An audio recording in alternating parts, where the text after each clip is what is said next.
Well, there is growing evidence tonight that adopting the Canadian lifestyle is putting newcomers to this country at risk. Whether it's where we work or how we eat, the health side effects for immigrants are proving to be hazardous, especially when it comes to their hearts.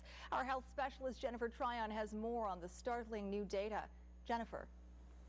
Sophie, it's tragically ironic. Immigrants coming to Canada for a better life, and instead a new study being presented today is showing that what Canada is offering them is a host of heart problems. Hand over heart, perhaps symbolic of the protection the 265,000 new arrivals this year observe the laws of Canada will need for a healthy future in Canada. A better life is what they're after. But just living here, doctors have found, is putting immigrants at a whole new kind of risk. New Canadians, while they started out at a healthier point of view than current Canadians, actually over time their artery thickening increased. Dr. Scott Lear at Simon Fraser University studied the heart health of 460 Chinese, European, and South Asian immigrants and compared it to the heart health of 150 current Canadians. The longer that the immigrant population was in Canada, the thicker their carotid artery, their artery wall was. The carotid artery supplies blood from the heart to the neck and head. Researchers found the immigrant populations had a greater buildup of plaque and a hardening of this critical artery over time. Patients with this particular thickening are much more likely, about 2 to 3 times more likely, to develop heart disease and stroke in the future.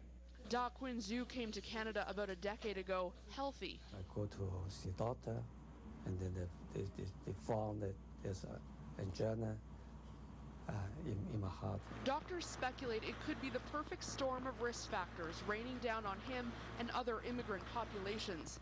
Income levels often drop for new immigrants.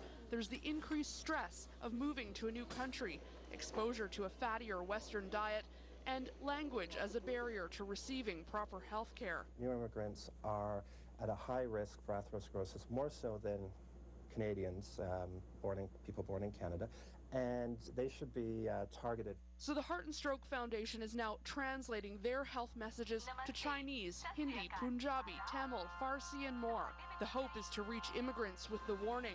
After all, they're 25% of the Canadian population, now found to be at greater risk. So Jennifer, is diet the major factor? What else is triggering these health problems?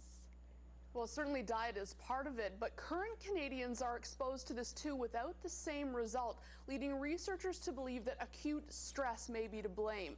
Moving here, finding a job, figuring out even how to get a health card, and often being financially insecure. This combination of stressors is more unique to immigrants, and we know acute and chronic stress over a prolonged period of time is linked to higher blood pressure, higher cholesterol levels, and overeating. So getting proper healthcare messages out to these populations in a way that they can understand, doctors expect will make a world of difference. Sophie. Part of the new life in Canada. Jennifer, thank you. Our health specialist Jennifer Tryon tonight. 10 days and counting to the U.S. presidential vote, and the race may be tightening if today's national polls are correct. But the more important state polls still favor Barack Obama. And as Global National's Paul Johnson tells us, that's left McCain strategists wondering if it's the Palin factor turning against them.